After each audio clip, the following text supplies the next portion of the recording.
પાટીલા 108 નામે ઓળખાતા એવા ધારાસભ્ય આપણા અભયસિંહભાઈ તડવી જેઓ દ્વારા વારંવાર મુખ્યમંત્રી કાર્યકર્તા 10,000 કરોડથી પણ વધારે પુણ્ય કામ વધારે રસ્તા રોડ પુલ અને કામો તેમને પૂરા પાડ્યા છે અને જેઓ હંમેશા પ્રજાઓની ચિંતા કરતા હોય છે અને આપણા માટે ભલું વિચારતા આપણા ધારાસભ્ય એમના માટે ફરી જોરદાર તાળી થઈ જાય।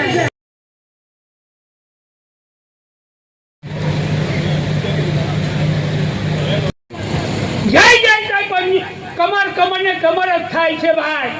કેટલાક લોકોને આ ગમતું નથી પણ મોદી સાહેબનો વિકાસ, મોદી સાહેબની કામ કરવાની પદ્ધતિ અને ગુજરાતમાં સાહેબ 2 વર્ષ પહેલા 156 આપી, આજે મહારાષ્ટ્રમાં પણ 223 ઉપર ચાલી રહી છે। મને લાગે છે તો આને કહેવાય મોદી સાહેબની ઝળહળતો વિજય છે। મોદી સાહેબની કામ કરવાની પદ્ધતિ, ભારત દેશના લોકોને ન્યાય આપવાની પદ્ધતિ, જન નાના માણસને એને લાભ આપવાની પદ્ધતિ આખા ભારત દેશમાં ચાલી રહી છે અને ગુજરાતમાં પણ ચાલી રહી છે સાહેબ।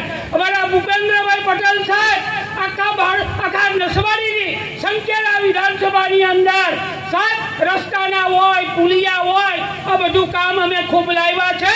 એ ક્યારે બની શકે કે આપણે ભાજપને લાવ્યા, નસવાડીની પ્રજાએ, સંકેલાની પ્રજાએ ખોબલે ખોબલે મત આપ્યા અને તમારો અવાજ મને મળ્યો। આ મારો અવાજ વિધાનસભામાં બોલું છું અને એના લીધે આ વિસ્તારના કામો ડંકાની ચોટ પર ચાલે ભાઈ।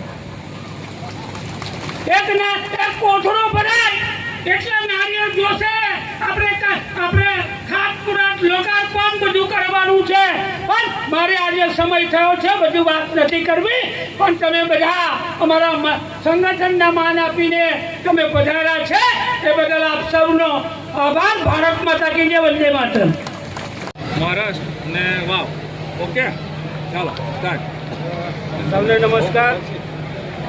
આજે નસવાડીની પવિત્ર ભૂમિ પર સંખેડા વિધાનસભા મત વિસ્તારનું દિવાળી પછીનું નવા વર્ષનું સ્નેહ મિલન સંમેલન યોજાયું।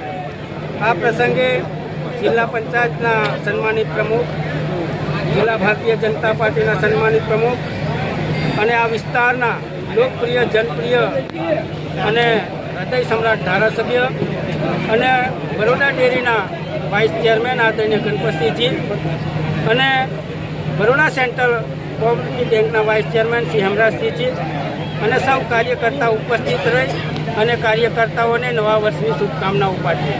સાથે સાથે આદરણીય દેશના વડાપ્રધાન આદરણીય નરેન્દ્રભાઈ મોદી સાહેબ અને દેશના ગૃહમંત્રી આદરણીય અમિતભાઈ શાહ સાહેબની પુણે બુદ્ધિથી મહારાષ્ટ્રની અંદર પણ જ્વલંત વિજય થયો છે, ત્યારે સમગ્ર દેશના ભારતીય જનતા પાર્ટીના કાર્યકર્તાઓને અભિનંદન આપું છું અને આભાર પણ માનું છું। સાથે સાથે ગુજરાતની અંદર વાવ વિધાનસભાના પેટા ચૂંટણીના પરિણામમાં પણ ભારતીય જનતા પાર્ટીને જ્વલંત વિજય થયો છે, ત્યારે તમામ કાર્યકર્તાઓને આ તબક્કે અભિનંદન પાઠવું છું અને શુભેચ્છા પાઠવું। આપણે જ્ઞાનીબેન ઠાકોર કહી રહ્યા હતા કે ભાઈ જીતીશું અમે, લોકસભાના ત્યાંના સાંસદ છે, એ બાબતે શું કહેશું? જ્ઞાનીભાઈનો વિષય રજૂ કરે। ભારતીય જનતા પાર્ટીના કાર્યકર્તાઓ પોતાની મહેનતથી અને આદરણીય દેશના વડાપ્રધાન નરેન્દ્રભાઈ મોદી સાહેબ અને ગુજરાતના મુખ્યમંત્રી ભૂપેન્દ્રભાઈ પટેલની સરકારમાં થયેલા કામો, વિકાસના કામોને લઈને લોકોએ જનાદેશ આપ્યો છે।